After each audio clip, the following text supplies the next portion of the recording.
Oh, another thing as well. I realised don't type gold shower into Google, because I made that mistake.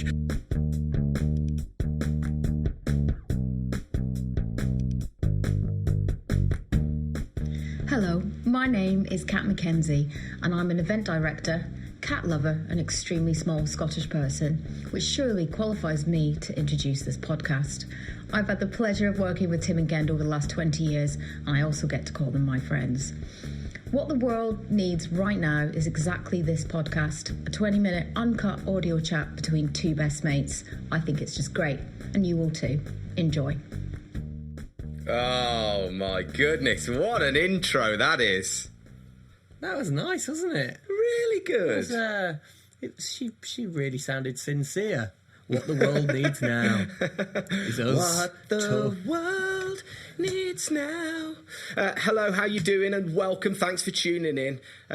In fact, I suppose I should say, hallo, wie geht's und willkommen zum Tim and Gendle's Weekend Podcast, da ich in Salzburg, Österreich bin. I'm not. No, he's not. Yeah, I am live from Austria this week. Thank you for tuning in for Tim and Gen's Weekend Podcast. As Kat said, a simple 20-minute chat between two best mates talking about what we did this weekend.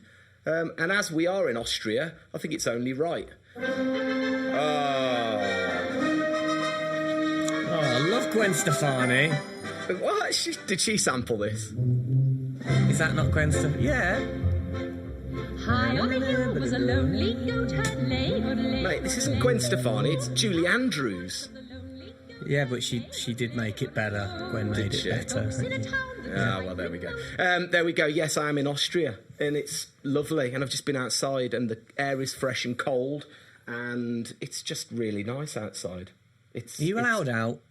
Yes. So, I mean, we'll delve into this a little bit more as we go on, because it has, of course, affected my weekend. But it's full lockdown here, curfew and everything.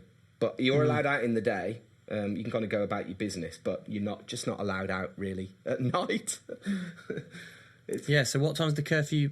The curfew starts at when? 8 p.m. Yeah. 8 p.m. Okay. Yeah. Nice. Which is pretty good. You just locked down in that room. It looks a bit of a mess behind you, mate. If I'm honest, well, could have tidied up a bit. Thank you. Right, big news.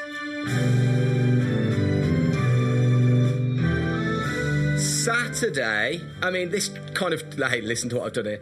This trumps everything that we're going to talk about. See what I did there? But it was, of course, the presidential election, wasn't it? Historic. I like you said about me being locked down in this hotel room. Do you know, all I've done is literally, because it's Austrian television and I don't speak any Austrian, I've just watched CNN constantly. And it's, what a channel that is. Just waiting for results to come in. Yeah. I did a bit of that. Well, I did quite a lot of that. It was always on in the background, and then it felt like there was just no results coming in for a while, wasn't it? Yeah. And then I thought, the moment I look away, turn it off, something will happen.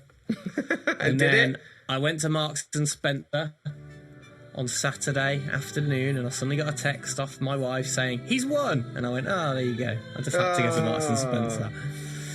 But well, yeah, good news. Ding dong, the witch is dead. Yeah. I mean, you know, we're not going to get political on this show, this podcast, because it's not the right place. And also, neither me or you are clever enough, really, to talk about that kind of stuff. But I think you just kind of gave away your true colours with the witch is dead. I just think, actually, comment. I'm going to strip away all their policies. Let's forget everything that they're striving for, because actually, you know, I agree people want to vote for Trump because he's going to make America great. I get patriotism, I get all that. But bottom line for me is, if you strip away the simple fact that these two guys are in the positions that they're in, if they were in the room with you, I just wouldn't be friends with Trump. You know, the stuff that he says and the way he is, he's not the kind of person I'd be friends with. Well, no. Yeah. No. Probably not Biden either, really. I'm not friends with room. many 78-year-old men, so... No, I think he seems lovely. He wears those sunglasses quite a lot, the aviators. He's keeping them going. He's in Top Gun 2, you know. He's in the new Top Gun 2. Yeah, he's the guy that... He runs HMS Invincible, the boat. What's his call sign? What would his call sign be? POTUS. Hey, POTUS is up here. Yeah, I don't know. So there we go. Big news for Saturday. What did you get up to Saturday? Well, like I said, my highlight was... Well, actually, no, going back to Kat Mackenzie, who kindly introduced the podcast, I've had a bit of contact with her over the past week because she advised me, going back to boring old bathroom gate now, because getting my bathroom redone is just kind of the thing that's going on. So she recommended this guy called Mo, who she used for her kitchen and other parts of her house, and went, I know a guy. I texted her, because she actually texted saying, I really enjoyed your podcast. And I said, oh, wow, thanks. By the way, do you know any good plumbers? And she said, I know this guy Mo, he's amazing, get him round. So I messaged Mo like a flash. He was like, I can come round tomorrow. Yeah, I think it was Friday I saw to Kat. He was like, I can come round tomorrow and have a look. I was like, oh, Mo is on it. So Mo came round. And or actually, again, he's not very good, so he's not got much work on. Well, remains to be seen. But he was quite the character. He came, and within about 2 minutes, he had his own catchphrase, which was, "No, that will not." His catchphrase is, "No, that would not look good." Because everything I suggested, because I'd done my research and I'd done, like, Camilla, my wife, has kind of at one point said, look, you can be in charge of the bathroom, do what you want. She's kind of helping now, because maybe I went a bit off track. But so I had a few pictures and I had a few ideas. So I told Mo, I said, look, thinking this and this kind of clean lines and not too crazy, and said a few things, and every time he was like, no, that will not look good. That will not look good. Really? And it got funnier and funnier until in the end, we kind of went, okay, what do you think then? I was like, but maybe like gold taps and like dark blue, so it like contrasts with the white tiles. No, that would not look good. Every time that's basically all he was saying. So we kind of gave up, and but then in the end he did come around. I showed him a few pictures and he came around, and he's agreed to move forward with the project. He kind of said, okay, if you think that's what you want. Hang on. So he was literally like, nah, I'm not going to do it because I don't agree with the way it's going to look. No, he wasn't. He was never saying he wouldn't do it. He just quite funnily said, after my suggestions of design, he didn't really agree with how they would look. But then, which I quite liked his honesty. Really, he's probably done a lot of bathrooms, but he did. We met in the middle in the end, and he kind of saw my way in the end. I went, okay, I kind of get it now. I get it. So yeah, Mo was quite a highlight. Hang on. Tell me about your bathroom. What are you doing that's so radical that offended Mo?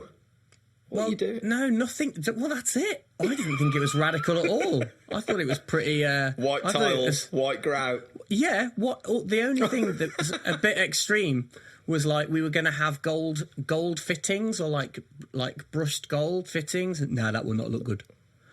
No, and I thought that would look all right. But another thing as well, I realised don't type gold shower into Google, because I made that mistake. I couldn't believe it as I did it, and I pressed enter. I can't believe I've just searched gold shower. What was I doing? So I was looking. I was doing my research for my fittings, and that's good.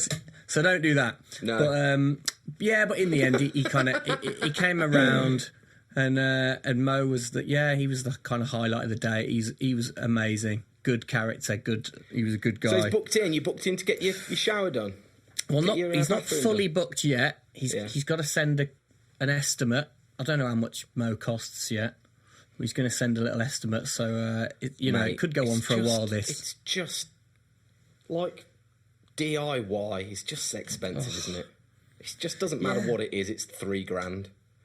Just need to do that. It's $3,000. I just need to do. It's $3,000. Well, like a bath. See, I did my bathroom not too long ago, as you know, and I bought a bath, and it wasn't the cheapest bath in the shop. It was, I don't know, maybe 400 quid or something.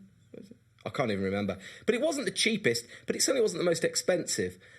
got it home, man. It's so flimsy. It's like it's been made vacuum packed in a rubbish warehouse in Bristol or something. Do you know what I mean? It's you stand in it and the thing flexes, and that makes it hard to seal around the edges, and you've just got to throw money at it. It's just Mo was cheap, suggesting buy twice, man. Well, that's the thing. Mo was kind of suggesting a plastic bath because they're better. They don't cause condensation around the bath below or something, you know. And I was like, well, plastic baths are probably cheaper, aren't they? So he wasn't trying to upsell me. Although, to be honest, I wouldn't be buying it off him anyway. So, yeah, I don't know. I don't know anything about DIY. It's just a minefield. But it's kind of like we've got to get it done because we've got mouldy walls. So this could be an ongoing saga for months. Mouldy walls, eh? Mouldy walls. Yeah. We've been there. But yeah, that was that. What else did I do? Went to Marks and Spencer's, got some food for dinner, heard about the president, came home, watched some telly. Probably watched your best mate's international broadcast, did you? Didn't tune in for that. Didn't tune in? Oh, because I thought I'd... offended, mate. Well, no, I thought I'd be better just asking you about it today, because I thought that'd be more interesting. How did that go then? Terribly. It was terrible. Why?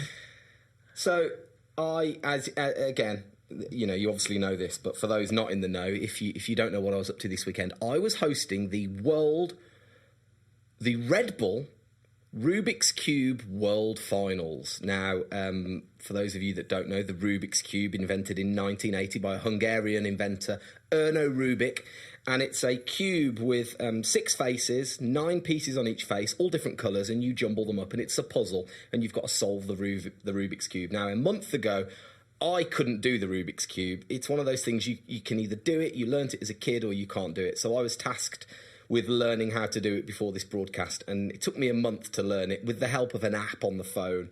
And so I did learn it, and actually I feel like I've joined some kind of secret sect, like a cult now, that, you know, you can like nod at the others like, yeah, I can do the Rubik's Cube now. But these kids were unbelievable. That, you know, they're solving this cube. Basically, the fastest time I've ever done it in, and I kind of fluked it a little bit. I don't know how I did it so fast. I did it in 2 minutes and 5 seconds, right? Which I thought was pretty incredible. The fastest guy on Saturday night did it in 5.5 seconds. Solved the entire cube. From the same mess? Yeah, from the same scramble. From the same scramble, yeah, just completely scrambled.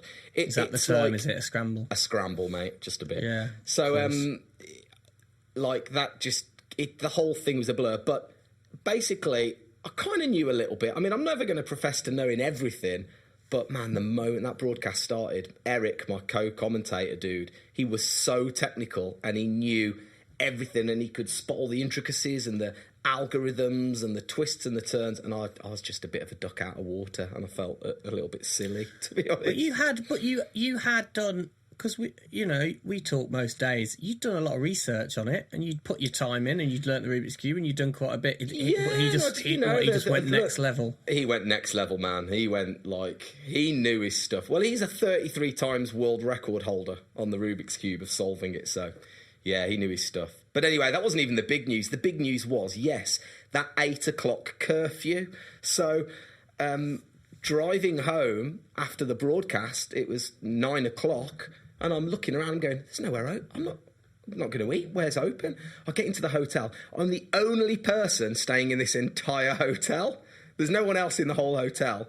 So the whole country's on lockdown. There's an 8 p.m. curfew. Everywhere's closed, and I get into the hotel, and I say to the lady behind the desk, is it possible to have some food, please?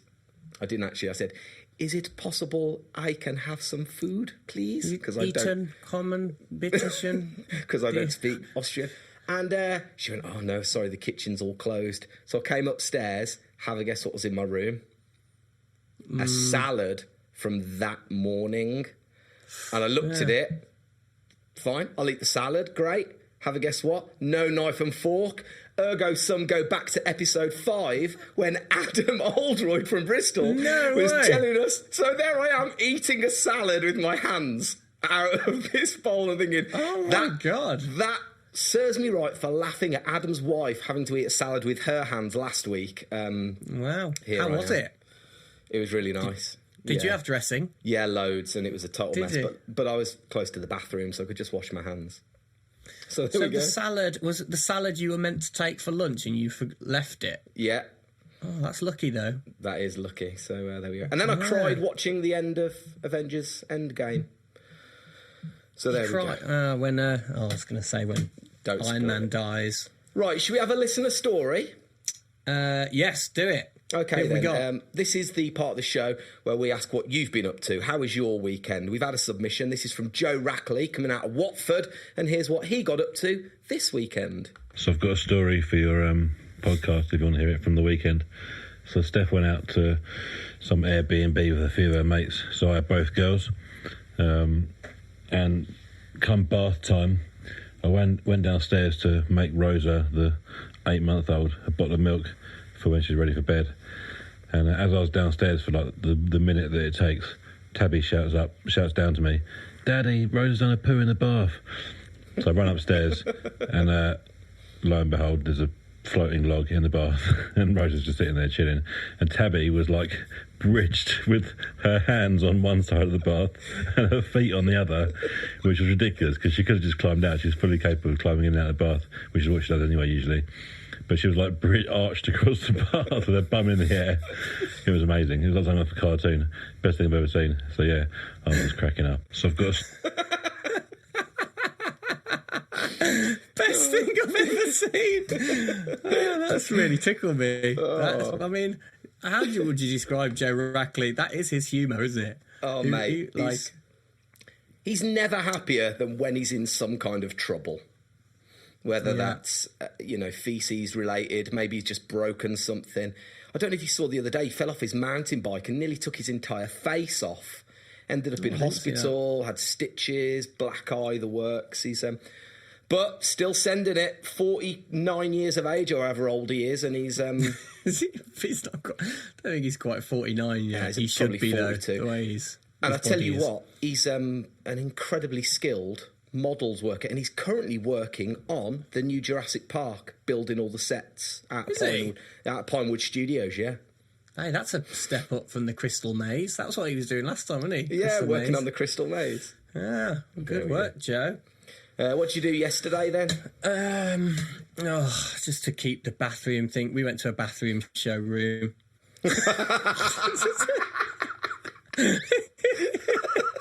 Cool, man. I'm not even going to go into that. You get the picture. Bathroom showroom, writing down measurements, looking at taps, getting out of there as fast as you can.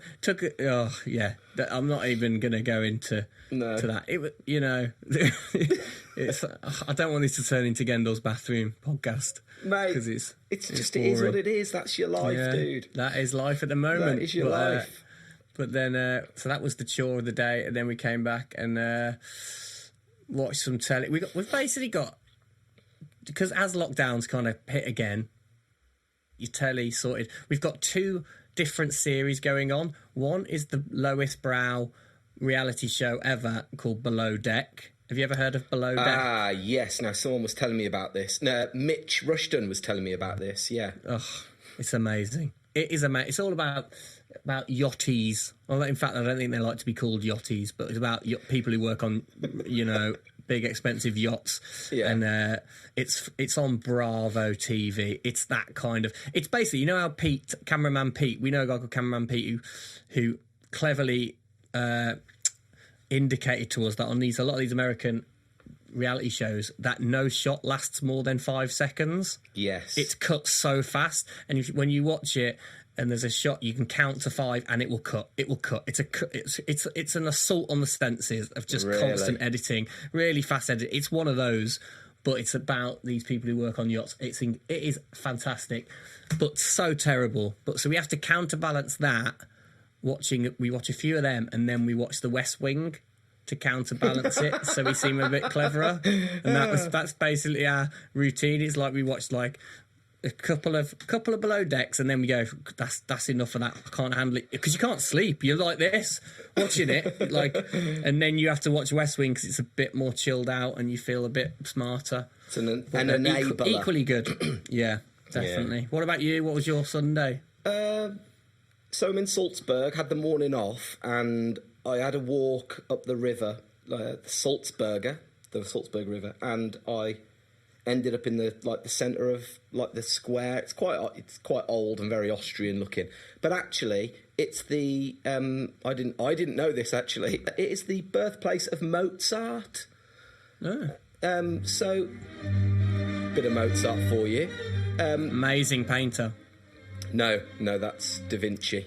So Mozart, it's his birthplace. So I got into the centre of town, got Spotify on, whacked some Mozart on my headphones, and I sat there where there's this beautiful kind of courtyard, and I had like a real...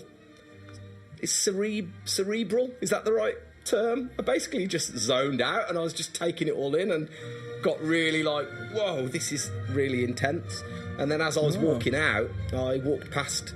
They're not the blue stickers on the buildings over there, they're the green stickers. And it was, Mozart lived here, and I was all a bit like, whoa, this is cool. Felt very cultured. Yeah. And that was about it. If I close my eyes, I can picture it.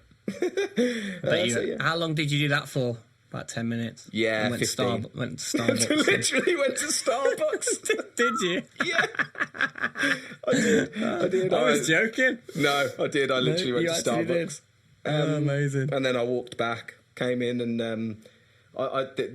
the kids are so relentless when they're around that you can't get like normal life admin stuff done.